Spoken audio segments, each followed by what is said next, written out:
Well, had some trouble getting Adam to sleep. Questions. Why do Casey and I have to go to Grandma's so early? Why are you guys all of a sudden running every morning? And why didn't we go to Uncle Scott's party tonight? Oh, he's such a sensitive kid. He knows something's different around here. Yep. I'm glad he's got you to talk to, because I just couldn't handle it. What are you talking about? You're handling it fine, and the boys are fine. Well, here are the journals with the articles on AIDS research that John sent to us. Okay. I want to read them. The more we know, the better. Oh. What is that stuff? This stuff is the newest concoction from our juicer. It is carrot juice and papaya juice and alfalfa. Ah, looks gross. It is. Well, No. What? No, don't. There's more in the refrigerator. Why don't you just get your own? I think we know this virus isn't passed by drinking out of the same glass, honey. I think we know that, but all the same, I'd feel better if you got your own. Let's back doors. Gotta be hell.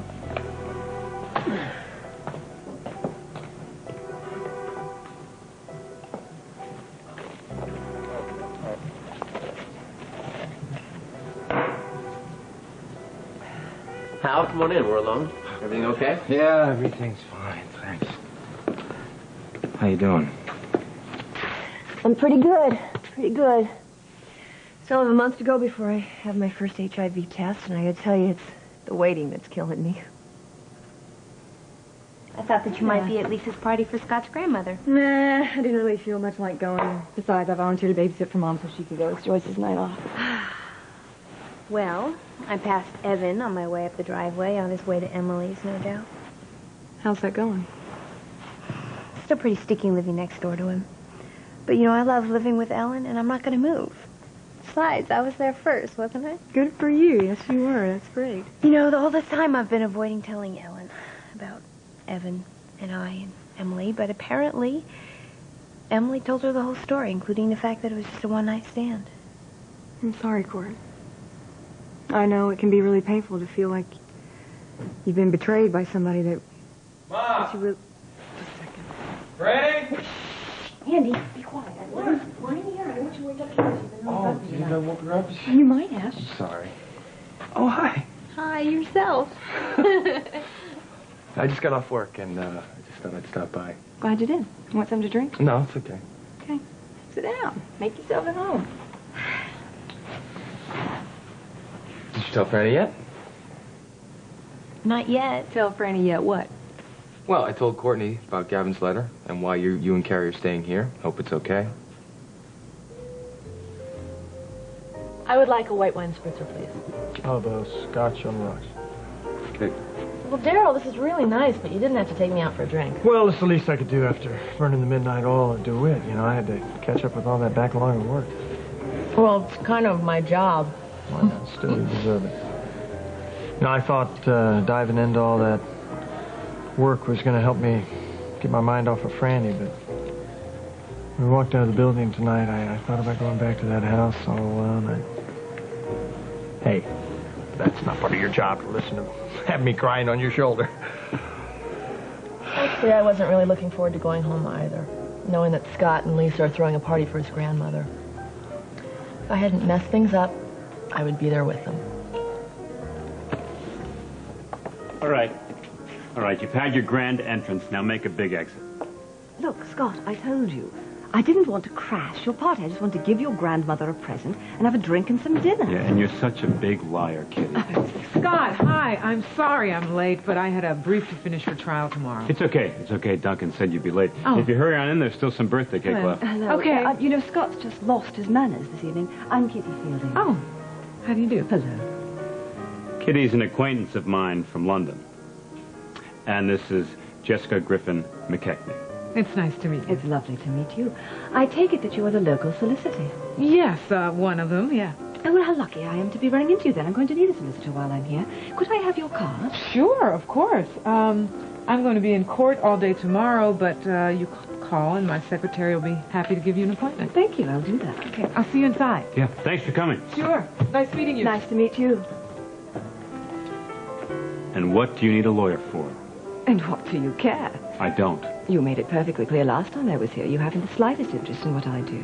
That's right, and my feelings haven't changed. So why don't you find yourself someplace else to have a drink?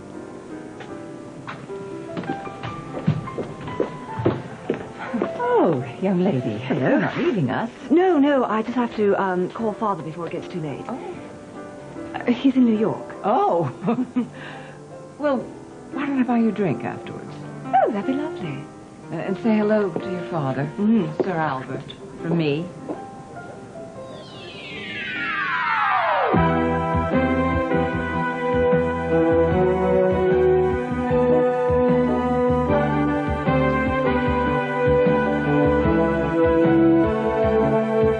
As the world turns.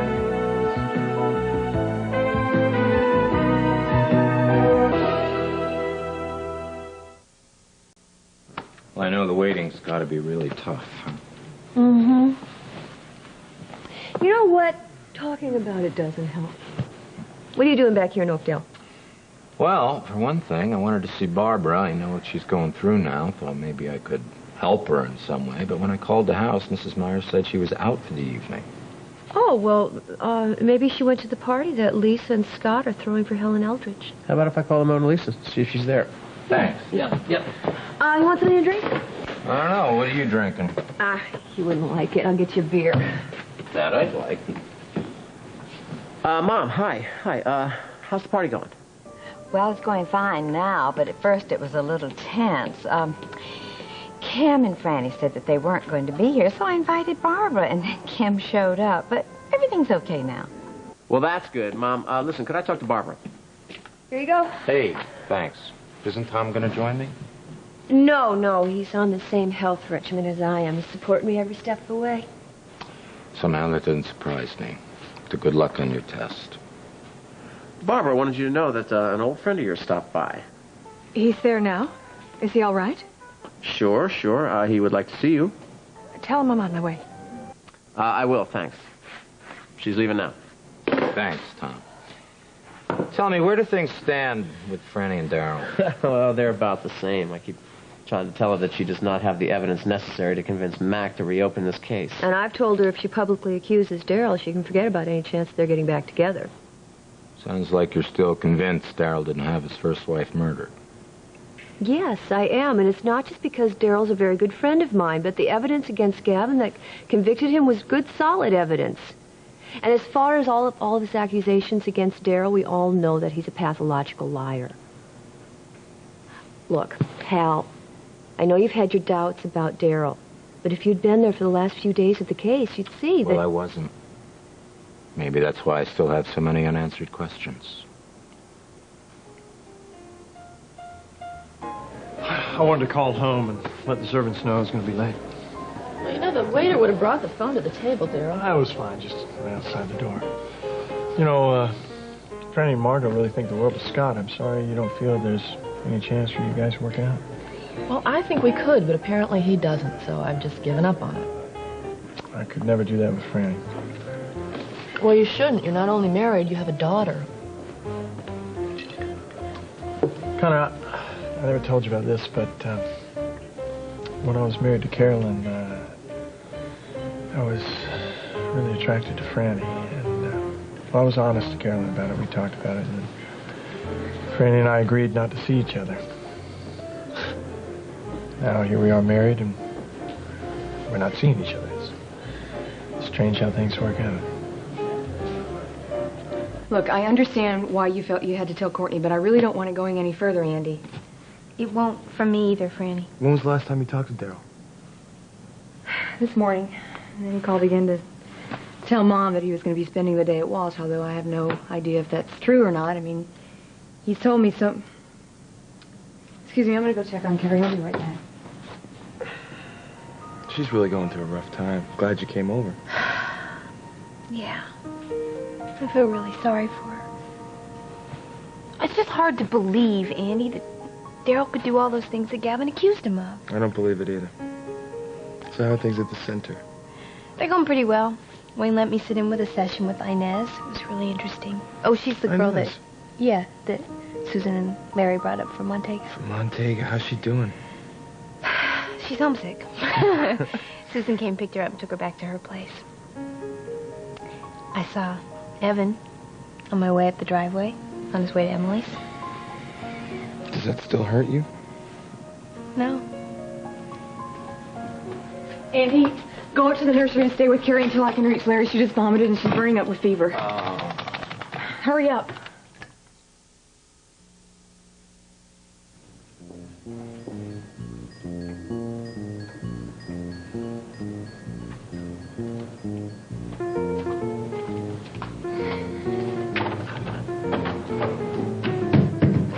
How's Inez? Oh, I think she's finally ready to get to sleep. She's just so excited about going home. I told her that you would talk to Bianca tomorrow and make the reservations. I'll do it first thing.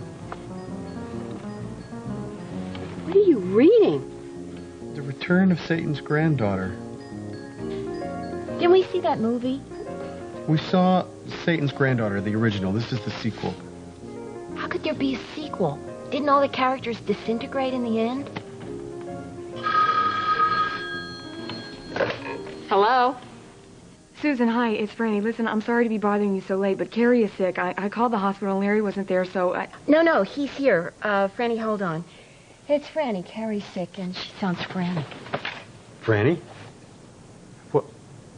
How high is the temperature? Well, look, there are a lot of bugs going around. It's probably... All right. No, I'm on my way. No, it's no problem. Oh, Carrie's throwing up. Her temperature's spiked. Franny offered to take her into the emergency room, but I told her don't move her until I get there. Oh, I hope she's all right. So do I. See you later.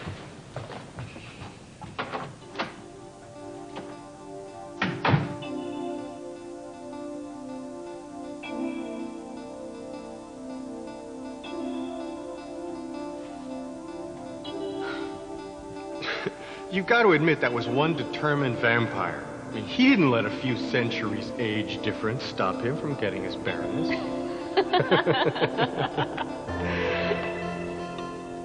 One of the best things we've got going for us is that we can make each other laugh. Let's promise each other right here, right now, we'll never let the fun go out of it.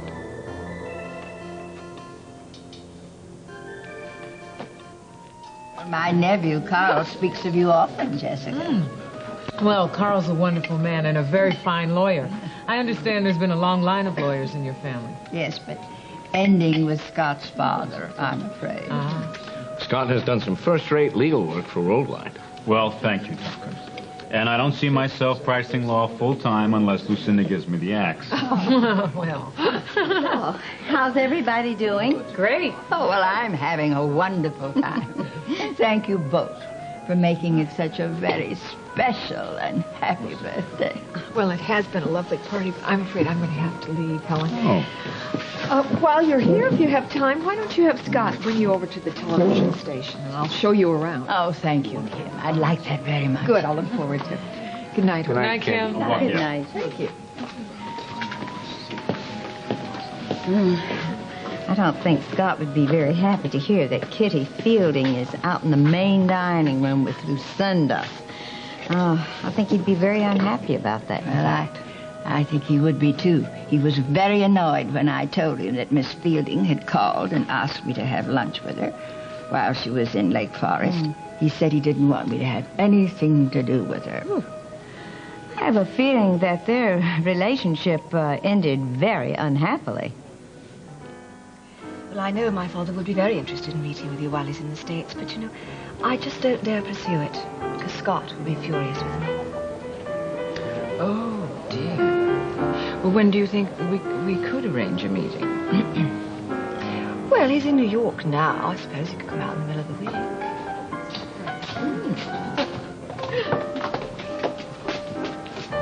Would you excuse me just for a second? Sure. Hello. I thought you were about to leave. No. I asked her to have a drink with me.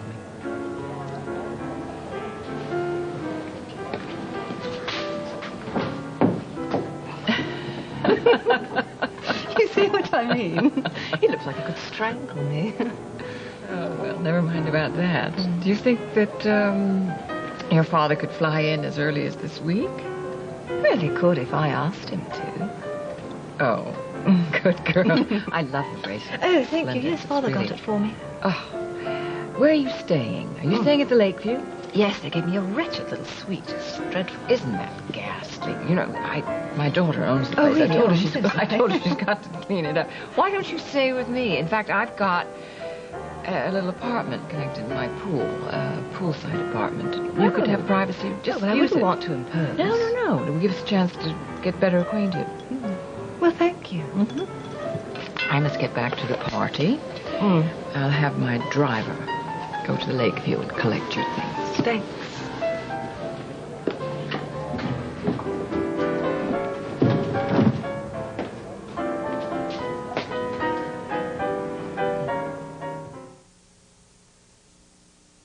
Thanks. Gerald, before we go, I have a question for you. All right. And I don't even know if you can answer this, but I was wondering why Charles DeWitt is putting up with Candace being away for so long. Or why you are, for that matter. Vicky's furious. She said that commercial production is at a standstill right now. Well, it all goes back to Nate DeWitt, Carolyn's father. He hired Candace and thought the world of her. Charles would never dream of discharging her. Well, we're all done here. Kitty. Darryl! How you? Fancy meeting you here. It's nice to see you. What do you, I'd like to introduce you to... Oh, Connor Walsh. Yes, we've met. Hi. Well, how long are you around? Oh, I'm here for a little while, and Father may be coming in next week. So let me give you a ring. Okay, That's all right? super. Thanks. Bye-bye. Bye-bye. How do you know Kitty? She's responsible for Scott and me breaking up. She told him something that turned him against me. Connor? Tony! Oh, God, it's good to see you. See you. This is Tony Lewis. He's a friend of mine from Harvard Business School, and he's working with Cabot Motors. This is Daryl Crawford of DeWitt. Pleasure to meet you. Nice to meet you, too. I guess I'll let you two catch up. Okay. Thanks for helping me out tonight. Thanks for the drink. Okay. Take care. Good night. Come sit down. So that's Daryl Crawford. Yeah? I recognize him from all the publicity about his wife's murder. Now, I understand he's remarried? They're separated now. He Okay. still loves her very much, though. I'm kind of hoping they're going to work it out. Oh, for heaven's sakes. What a nice surprise to see the two of you here. Where's Franny? Upstairs with Carrie. Carrie's a little sick. She just suddenly started running a high fever. Oh, for heaven's sakes, why didn't she call me right away? It's okay, sweetie. Dr. Larry's here, and he's going to make you feel much better. Yeah, he is, I promise. What's wrong with her? Well, she's probably just got a little stomach flu. There's been some of that going around. The important thing is to get her fever down and to make sure she doesn't get dehydrated. Larry, her temperature has never gone this high before, 103. Franny, listen, it's not unusual for small children to get a high fever, okay? I'll tell you what I want you to do. I want you to keep this window open. I want to keep fresh air in this room. Take all her clothes off except for her diaper. Make sure that you sponge her down with some warm water, just warm water about every 10, maybe 15 minutes, all right? Mm-hmm. All right. And when her stomach settles down, put some of this in a bottle. This will help replace some of the fluids and minerals that she's lost. Honey? Hi. Oh, how is she? Well, she's got a fever, but we're going to get it down. Not to worry. But Franny, if her fever goes above 105, I'm going to want to take her to the hospital. Sweetheart, do you think we should let Daryl know? And Adam keeps asking all these questions about why there's so many changes around here the last couple of weeks. What are you telling him? We tell him that Mom and Dad are developing a new, healthier lifestyle so that we can be around longer for our kids. Sorry. Don't be sorry, Margot. I know it's got to be hell living with this thing over your head. It sure is. I'm just checking off the days on the calendar till I get my first HIV test. Well, since you haven't developed a new, healthier diet, can I get you another beer? If you're going to put me on a guilt trip for it, I don't think so. Oh. I wonder what's keeping Barbara. She probably got stuck saying goodbye to everybody at the party. She'll be here. You know, I've been thinking about what you told me. I'd appreciate it if you'd get Mac to stop looking for George Jessup. Why? Because he's working for the Harpers again. You're kidding. I mean, he lied to me when he said he quit his job with the Harpers because he thought they were involved in organized crime? Believe me, Jessup knows who he's working for. All those months he was Franny's nighttime security guard, so close to her, so close to Carrie. Well, at least he's out of there. He drives for me now sometimes that I've been promoted. I'd rather have Jessup where he is so I can keep an eye on him. All right, I'll tell Mac. So you think Jessup lied when he told Franny he saw someone dressed in white on the grounds? And if so, why? Any leads on the woman Gavin claimed he bought the white robe for? No, but I went over to Dana's today to have my hair done and do some snooping around, and lo and behold, Vicky Harper showed up, even though I overheard Dana warning her on the phone not to come over. And Vicky reassured me once again that she was not the woman that Gavin hired to scare the wits out of Dana, and you know what? Dana obviously believes her. Do you? Yeah, I think I do. I mean, I just can't imagine Vicky being in cahoots with Gavin when she's having an affair with Arthur. We all know how Arthur hated Gavin. And I just don't think that Dana was working with Gavin either. I think she's just another one of his many victims. That would be Barbara.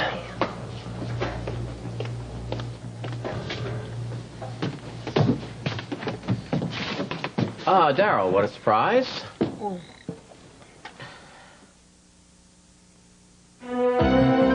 We'll continue with part 2 of As the World Turns in just a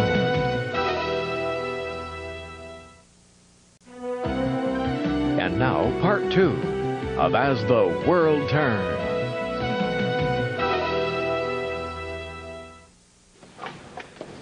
Well, Daryl, actually, we were just about to turn in, so...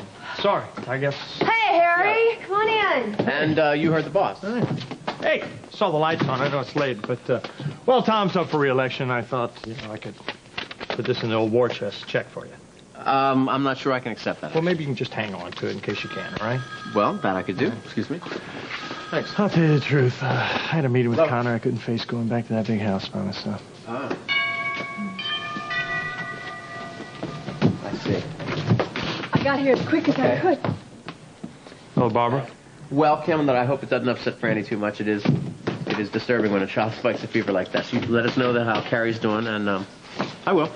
Bye-bye. What happened? What's going on? Well, Carrie spiked a pretty high fever, but Larry's over there. He thinks it's probably that virus that's going around. How long has she been sick? I didn't even know about this. Well, it came on very suddenly, but Franny's doing everything that Larry told her to do, so it's under control. I gotta get going. I'll see you guys. Is Hal still here? Do you think I'd leave without seeing you? Are you here on assignment for the Harpers? No, I came to see you. You did? Yeah, well, I also came because I wanted to talk to Franny, but I heard all this talk about Carrie being sick, so I guess that's out for tonight. Does that mean you can spend the night with me and talk to Franny in the morning? Yeah, I could do that.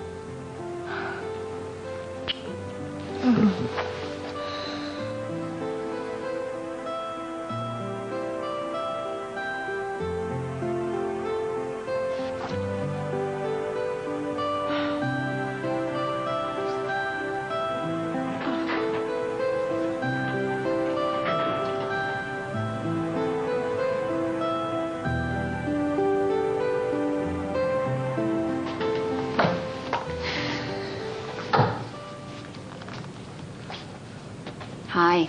Hi. How's Carrie? She's got a little intestinal flu, I think. I'm sorry I took so long. I couldn't leave while her temperature was still going up. Oh, you don't have to explain. Oh, no? No, not to me. Anyway, I want to get to sleep now. Well, if we're going to get any sleep, I think maybe we ought to talk first. Okay. You're the doctor on call. Do you remember the night we went to see Satan's granddaughter? Sure. I remember you said that the vampire and the Baroness didn't allow a few centuries age difference to keep them apart. Do you remember what else I said? That I thought that you were creating reasons not to get involved because you were afraid of getting hurt. So, what's your point? I think you're using Franny as an excuse now. You're afraid to marry me. You don't trust my love for you. You're afraid of getting hurt.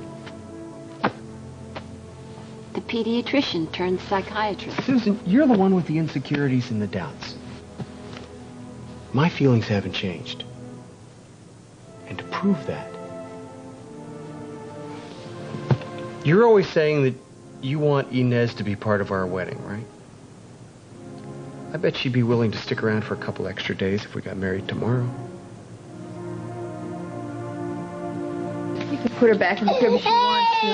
I'm going to put the sheet in the laundry. Okay. Oh, baby girl. It's all right. It's all right. Mommy's going to stay with you. Yes, I'll be right back up. I'll be right back. I'll be right back. Look at that. I know. It's not very much fun being so... Okay. All right. You can stay with Mommy. You know how much I love you, sweetie? I love you very much. Yes, I do. You're my little girl.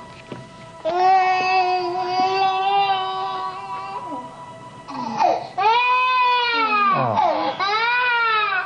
sweet little angel.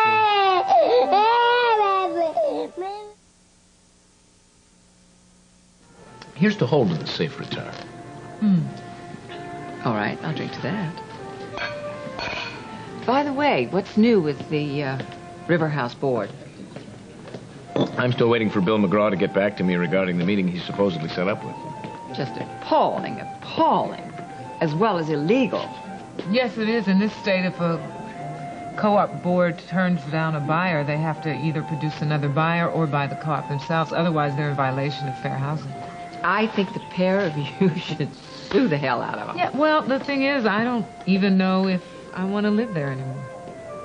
Well, Jessica, that's understandable, but there still is the principle of the thing. If this kind of prejudice by the River House board isn't exposed, the next time any non-WASP applicant turns up, they'll have to go through all this nonsense. I agree, Lucinda, but I don't want to do anything that will make Jessica uncomfortable. Oh, forgot. I have a house guest arriving this evening. Good night. I always knew you'd go far, Connor. I remember when I first met you at Harvard, you were on a Kruger scholarship. Yeah, I guess I can't complain professionally. But personally, believe it or not, Tony, I'm still looking for Mr. Right in a little vine-covered cottage. Now, can this be the same Connor Walsh I knew in Cambridge? Now, I remember guys were lining up around the block to date you, and you were always too busy studying. Well, I've changed. Well, maybe we can have dinner while I'm here. I would love that. I don't think my brother's going to be too happy, but do I care? No. Mr. Loomis. Yes? You have a phone call from a Mr. Cabot? Thank you. I'll have to take this in private. Sure. I'll bring the phone to another table, sir. Thank you. Listen, Tony, I've got to be going anyway. Well, if you can wait 2 minutes, I'll see you to your car. Thanks. You don't have to do that, though. Okay. Call you tomorrow then. Okay. All right. Bye-bye. Good night. Connor, oh, I'm so glad you haven't left. I've been wanting to get a chance to talk to you. You know, Kitty, I really have nothing to say to you. Oh, please, let's not carry on some bloody vendetta just because I told Scotty what you've done. I admit that I made a mistake by discussing confidential information where you were in the position to eavesdrop. But you know, you did have the advantage because you knew who I was, and I had no idea who you were. My darling, you don't know it now, but I've done you a very great service. Oh, thanks. Oh, well, it was lovely seeing you. Hello, Mrs. Eldridge. Nice to see you again. Hello, Scott. Good night, Scott. Connor? Scott? Where are your manners this evening? Helen Eldridge, this is Connor Walsh. Mrs. Eldridge is Scott's grandmother. How do you do? Nice to meet you.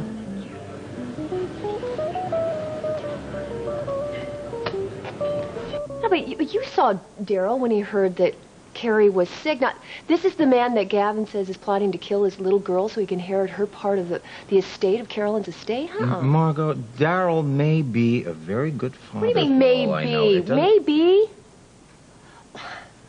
Look, Hal, if you have uncovered one shred of proof that anything that Gavin said about Daryl is true, I want to know now. I don't have any proof, Margot. I don't have zip, but I do know that Daryl has had financial dealings with the Cerrones. The Cerrones are the other crime family. They're trying to horn in on the Harper's territory. Yes, that's right. One of them was about to turn state's evidence. Jimmy Cerrone's daughter-in-law, Amelia. Unfortunately, she disappeared a few weeks ago, just before she was set to go into the witness protection program. All right, even if he was involved with them, it probably goes back to the time he had gambling problems. But he told Franny all about that. He admitted he was in over his head and he had to go to Nate DeWitt to have him bail him out. Was the investigation into Nate DeWitt's death ever reopened? No new evidence, just Gavin's word that Arthur and Daryl were involved. I forgot to tell you that I saw Anthony and Vicky Harper at the Mona Lisa last night. Wonder what my old boss is doing in Oakdale. I don't know. Hey, it's late. Look, you guys need your sleep. We better get going. I'm awful glad you're going to spend the night with me tonight. Me too. I'll wait till you get home and Mrs. Myers leaves. I'll come around the back. I've got a key. You know where to find me. I do. I'll walk you to the car. Okay. Bye-bye. Well, if you and Barbara can work out your problems, then I think there's hope that Franny and Daryl can work out theirs. Yeah, well, I can't make Barbara any promises about our future as long as I'm working undercover. Guess you and I are in the same boat, partner. Can't make any promises about the future either until I get the results of the HIV test.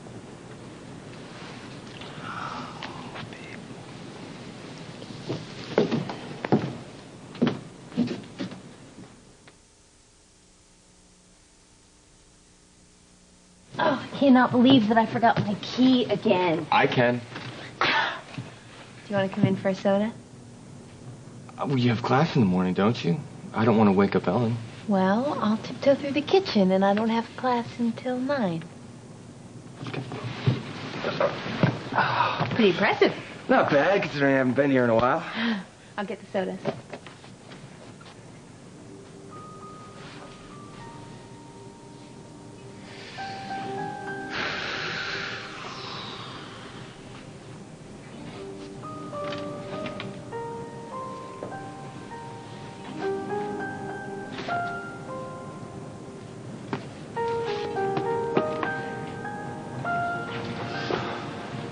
Thanks.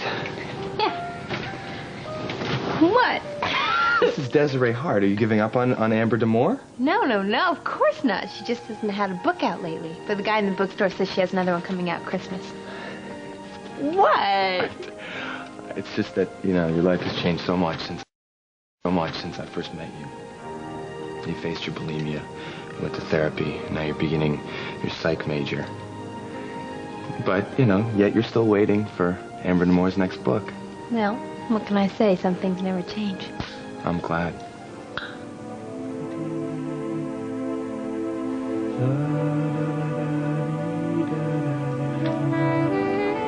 I know we've discussed names, you know, for a little while, and, well, since she was born, I've actually been thinking a little more about it. Well, what'd you come up with? Well, honey, I felt for a long time that if it was a girl, then there's only one name that we could possibly choose. Carolyn. Okay. Oh, you little angel, your fever's back up. Larry says this is going to help. Let's hope it does. Yeah, Come here, sweetie. Susan, there's a reason I've been so worried about Franny. Something I know she's been trying to deal with. I asked her if I could tell you so that you'd understand my concern, but she asked me not to. Sorry, Inez. It'll be the last trip through the living room, I promise. I did find some club soda after all. Great, thanks. I understand how Inez feels about wanting to have her baby in Montega, but I'm really going to miss her. Yeah, me too. And I figured out a way for all of us to be happy. How exactly? We get married tomorrow in the hospital chapel. We fly to Montega for our honeymoon. We can fly down with Inez. Larry, you know that's not possible. Why? There, see, you don't even have a good... You don't have a good reason. You don't even have a good excuse. How about this? I don't like the fact that you and Franny are keeping secrets that you can't share with me. I don't want to be mad...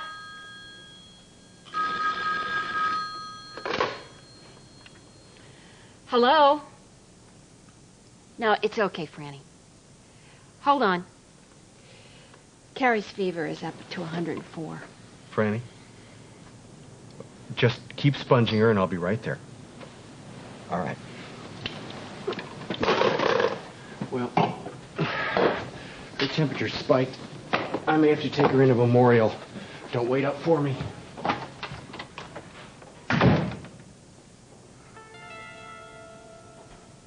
I've been under a lot of pressure lately, John. I need a few days R&R because the fact is I've found myself tempted to drink again.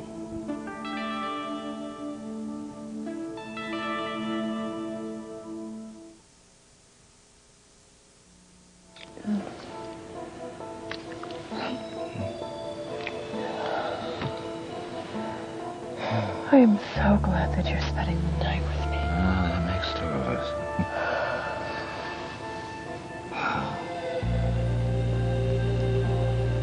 Would you please explain to me again why you haven't told Tom and Margot about the work you're doing for Franny?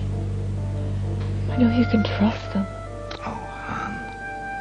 It's not a question of trust. Margot and Darryl are old friends, and she and Tom are both convinced that Darryl's innocent. Well, I hope they're right. I don't want Jennifer to grow up and someday find out that her father is a murderer.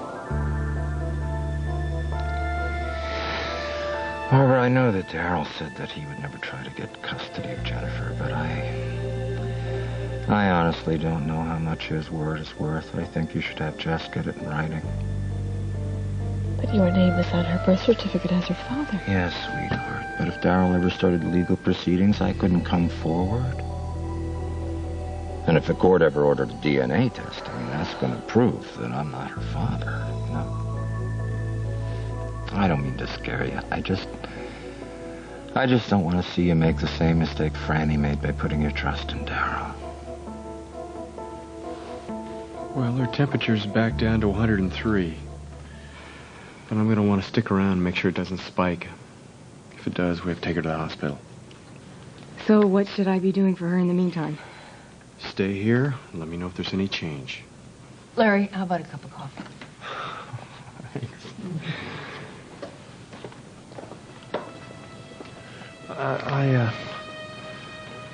I'd like to stay over, spend the night, sleep on the sofa or something. I can't leave her alone, I guess. Yeah, okay. You're her father.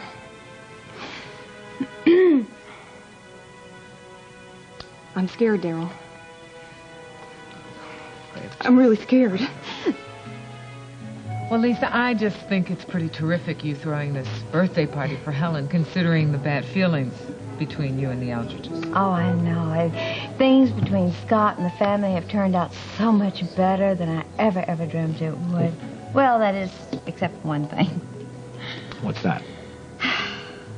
Scott working for old Lucy the Lech. I mean, it's bad enough he works for her from 9 to 5, but now she's horning in on his after hours as well. Lisa, I'm one of Lucinda's partners now. I can tell you that she works all hours, day and night. Yes, I can vouch for that. And besides, I just think Lucinda's pretty lonely right now. That's what worries me. That really does, because you know how she digs these younger men. I'll never forget how she got her claws into poor little Craig Montgomery. Oh, Lisa, you know it takes two. Besides, I'm not so sure that Lucinda is all that lonely. She was quite mysterious about her house guest this evening. Oh. Yes, she was. I wonder what in the world she and Kitty Fielding were talking about in the dining room. I met Kitty Fielding as I was coming in. Who is she? Oh, she's a little spoiled, rich little girl who used to date Scott over there in Europe, and he says he wants no more to do with her. Ah, well, she was asking me about a lawyer here in Oakdale, so sounds like she wants to stick around for a while. Oh, no. Oh, I hope not. I mean, for Scott's sake, I hope not. Duncan, would you... how about some more brandy all around? Huh? Well, not for me. Not for me. I'm not drinking. Keep that a secret. Don't let that out. It must be private. Don't let anyone know. I mean, after all, you are married to the man who owns McKechnie Wines and Spirits. Well, do you think we can... No, Duncan. Oh, We come talked on. about it. Well, I think Lisa can keep our secret. Oh, I can. Tell me, what is it? All right. Well, it's very important that you keep this completely confidential. We'll appreciate that. We haven't told anyone else. Jessica and I are expecting our first wee McKechnie next March.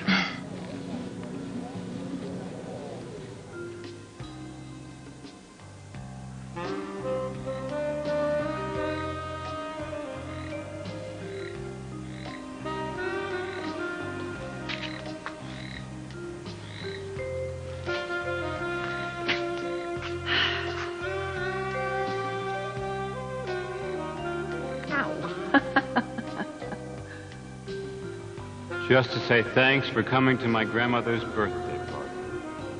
These roses remind me of you, part velvety softness, part thorny. Scott. Lucinda? Oh, lovely roses. Aren't they lovely? Are you all right in there? Oh, yes, it's quite cozy, and it's just wonderful to have a pool right outside one's door. The rooms are a bit chilly.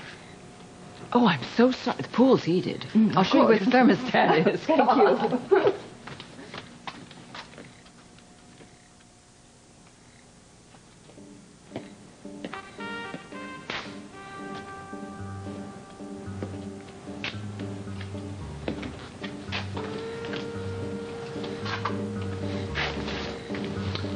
Well, hello. I see you got the flowers. You know, you were a big hit with my grandmother. Really? Well, I liked her. I thought she was a real lady. Yeah, so I just stopped by to make sure you'd gotten the flowers okay. Scott! What a surprise.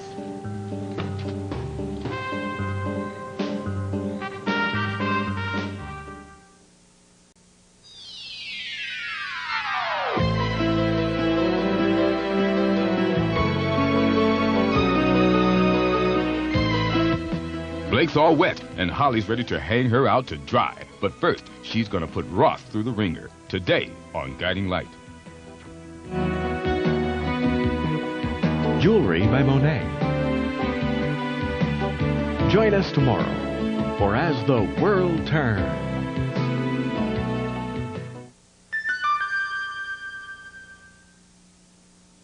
This is CBS.